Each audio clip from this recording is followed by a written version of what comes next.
गरीब मजदूर बना आईएएस ऑफिसर।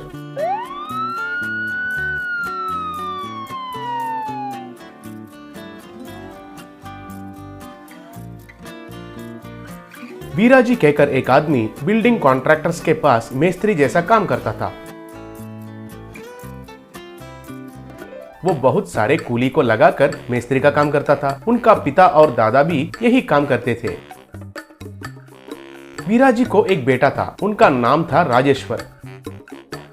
उनके पिता दादा की तरह वीराजी को उनके बेटे को मेस्त्री का काम पर लगाना बिल्कुल पसंद नहीं था, इसलिए जितना भी मुश्किल रहने से भी उनका बेटे को अच्छे से पढ़ाना चाहता था। उनका पत्नी लीला भाई भी पति से इस बात पर सहयोग थी। ये बात सच ही तो है जी। हमारे खानदान के और कितनी पीढ़ियां और कितने दिन मेस्त्री बनते रहेंगे। मैं तो सिर्फ एक ही इच्छा रखती हूँ कि मेरा बेटा एक बड़ा सा आईएएस ऑफिसर बनते हुए मैं देखूं। जरूरत पड़ी तो मैं भी आके मजदूरी का काम कर लूंगी। जो बिल्डिंग आप बनाते हो वहाँ पर चाहो तो आके सीमेंट के बोरे भी मैं उठा सकती हूँ।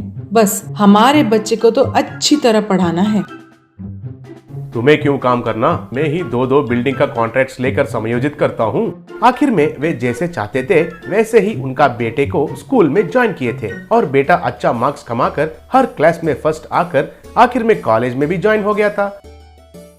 एक बार कॉलेज के छुट्टियों में राजेश्वर घर आकर, बाबा छुट्टियों में खाली घर बैठकर क्या करना है, मैं भी तुम्हारे साथ काम पर आता हूँ, बिल्डिंग्स को कैसे बनाते हैं ये देखता हूँ। नहीं बेटा, तुम बिल्कुल भी उस तरफ मत जाओ। वो काम अगर तुम देखने के लिए भी गए तो भी हमारे परिवार को दिया हुआ श्राप तुम्हें भी लग जाएगी बेटा। श्राप क्या है माँ? वही श्राप बेटा, हमारे वंश में जन्म लिए सारे लड़के मेस्त्री के काम में ही लग जाएंगे। तब राजेश्वर हंसकर, मैं बिल्डिंग बनाने का काम ही सीखता हूँ माँ। नहीं बेटा, बिल्कुल भी ये काम मत करना। काम सीखना बोले तो मजदूर बनकर बिल्डिंग बनाना नहीं माँ, मैं इंजीनियर बनकर बिल्डिंग्स को बनाता हूँ कह रहा हूँ। सही सुनी हो, तुम्हारे बेटे बिल्डिंग का काम करने के लिए नहीं बिल्डिंग बनाता हूँ कह रहा है। अच्छा तो ये बात है, तो फिर ठीक है बेटा, अच्छे से जाके आना। कहकर खुश हो गई। बाद में दोनों मिलकर बिल्डिंग के पास गए।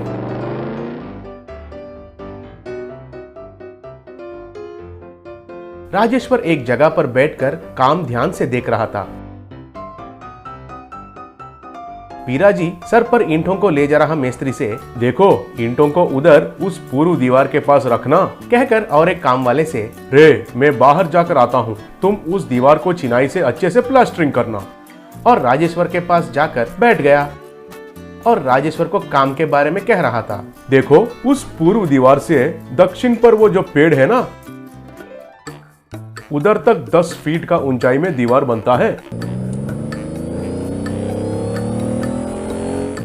इतने में उस बिल्डिंग कॉन्ट्रैक्टर का बेटा मुकेश का कार उधर आया।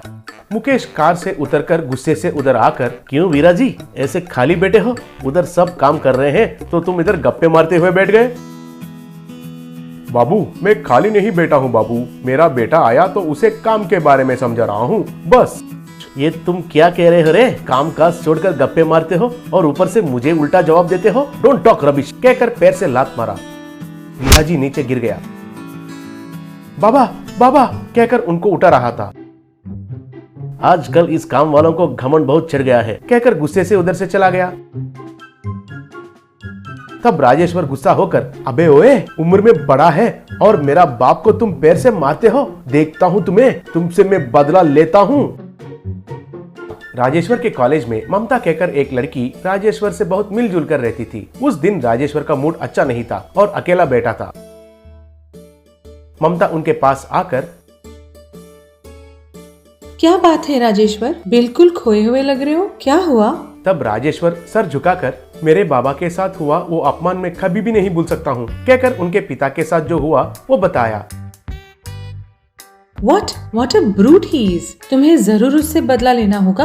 तुम एक काम करो, इंजीनियरिंग छोड़ो और आईएएस बनो। किसी न किसी केस में उसे पकड़कर उसे जेल भिजवा दो, तभी उसका घमंड टूटेगा और अच्छी सबक भी मिलेगी। तुमने तो अच्छा सलाह दिया है ममता, ऐसे ही करता हूँ। आज से मैं दिन रात मेहनत करके पढ़कर आईएएस ऑफिसर बनता हूँ। उस दिन से लेकर राजेश्वर दिन रात मेहनत करके अच्छे से पढ़ने लगा।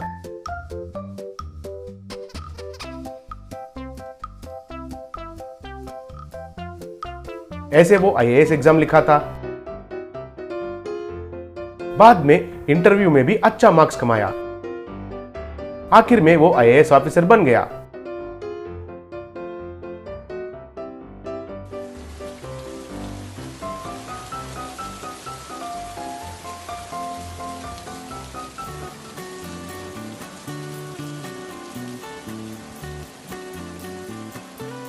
वो आईएएस ऑफिसर बनने का पहला दिन ही एक बड़ा कॉन्वॉय के साथ मुकेश के घर गया।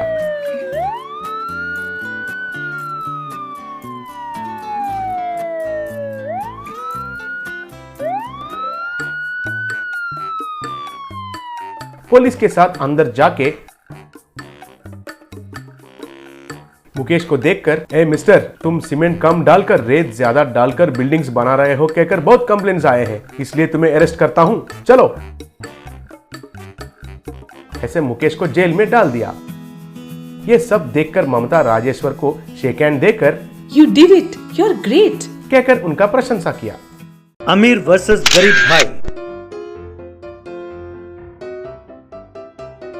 एक गांव में सत्यदेव नाम का एक व्यापारी रहता था। उसके दो बेटे थे, अजय और विजय। मरने से पहले सत्यदेव अपने दोनों बेटों से, बच्चों, अब मैं ज्यादा दिन नहीं जीने वाला। मैंने अपनी सारी संपत्ति तुम दोनों में बराबर बांट दी है। एक बात याद रखना बच्चों, एकता में ही बल है। ईमानदारी से व्यापार करो और मेरा नाम रोशन करो, यही मेरी आखिरी इच्छा है। सत्यदेव के मरने के बाद विजय अजय से, भैया, मेरा हिस्सा अगर मुझे दे दोगे तो मैं शहर में जाकर व्यापार करूंगा। ये क्या कह रहे हो भाई? तुम पिताजी की आखिरी इच्छा तो जानते ही हो। हम दोनों मिलकर यही व्यापार करते हैं ना। तुम्हें शहर जाने की क्या जरूरत है? कौन सी दुनिया में जी रहे हो भाई? अरे, मरने वाले की इच्छा पूरी करने के लिए हम अपना भविष्य खराब करेंगे क्या? जमाना बदल गया है। अब भी अगर ईमानदारी और नैतिकता की बात करेंगे तो दुनिया हमारा मजाक उड़ाएगी। या अगर पैसे हों तो जो भी करें वो सब ईमानदारी है। अब तुम्हारे साथ ये सब बहस करने की हिम्मत तो मुझ में है नहीं।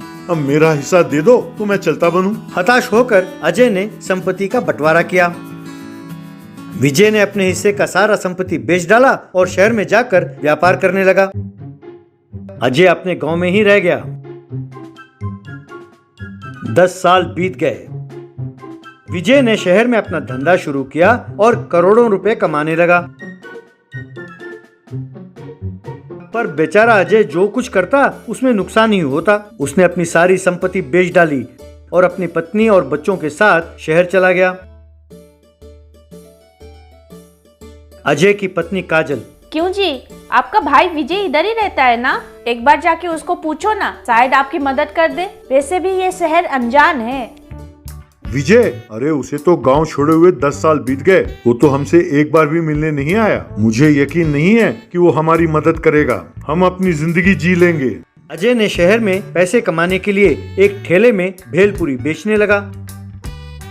कुछ दिनों बाद अजय की पत्नी काजल, सुनो जी, ये भेलपुरी बेचकर जो पैसा मिलता है उससे हमारा गुजारा नहीं होने वाला। और कितना दिन ऐसा आधा पेट खाकर गुजारा करेंगे? हमारे लिए ना सही, अपने बच्चों के लिए तो कुछ ना कुछ करना होगा।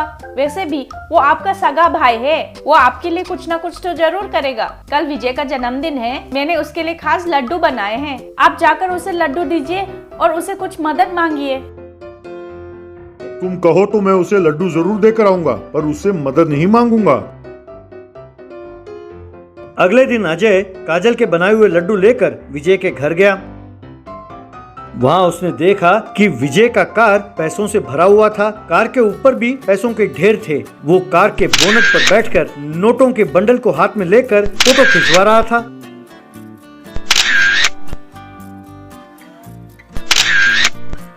अजय हाथ में लड्डू लेकर काफी देर तक वहीं खड़ा रहा।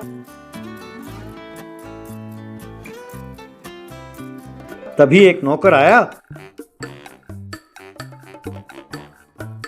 साहब आपको बुला रहे हैं।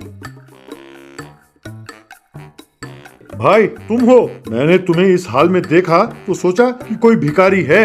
अजय ने उसकी बातों को अनसुनी करते हुए, तुम्हारे जन्मदिन के अवसर पर तुम्हारे भाभी ने तुम्हारे लिए लड्डू भेजे हैं। मैंने सोचा वो लड्डू तुम्हें देता जाऊं। आप लोग जिस हाल में हैं, इसकी जानकारी मुझे जब तक मिलती रहती है। अगर ईमानदारी और नैतिकता के बारे में सोचते हुए मैं भी धंधा करता तो आज मेरा भी यही हाल होता। मैं पागल नहीं हूँ जो ये ना जानूं कि तुम मुझे इतनी दूर ढूंढते हुए क्यों आए हो। वो नोटों के बंडल देख रहे हो, वो मेरे सोसाइटी में नाम को ऊंचा करने के लिए और अपना ओहदा बढ़ाने के लिए काम में आएंगे। तुम तो जानते ही हो ना कि बिना फायदे के मैं कोई काम नहीं करता। अब तुम जा सकते हो। दिल से मैं तुम्हें सिर्फ लड्डू देने आया था, मेरा और कोई उद्देश्य नहीं है। कहकर उसने लड्डू वहां रखे और घर चला गया।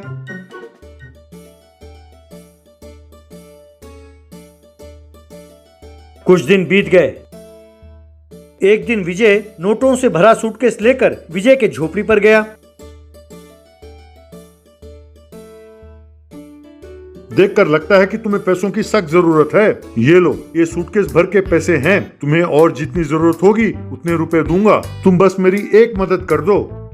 अजय बिना कुछ कहे मुस्कुराते हुए चुप रहा।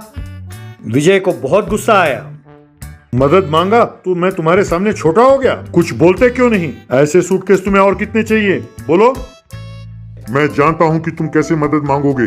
मुझे तुम्हारे हर बात की जानकारी है। मैं खुद ही कल अस्पताल आने की सोच रहा था। तुम्हें मुझे 1 रुपया भी देने की जरूरत नहीं है। हम दोनों का एक ही खून है। तुम्हें बचाने की जिम्मेदारी मेरी है। मैंने जो पिताजी से वादा किया था वो मैं कभी नहीं भूला। तुम अपना नोटों वाला सूटकेस ले जाओ। काजल के समझ में कुछ नहीं आया। 1 हफ्ते के बाद विजय का किडनी ट्रांसप्लांटेशन हुआ। अजय ने अपने भाई के लिए किडनी का दान किया। अस्पताल से डिस्चार्ज होने के बाद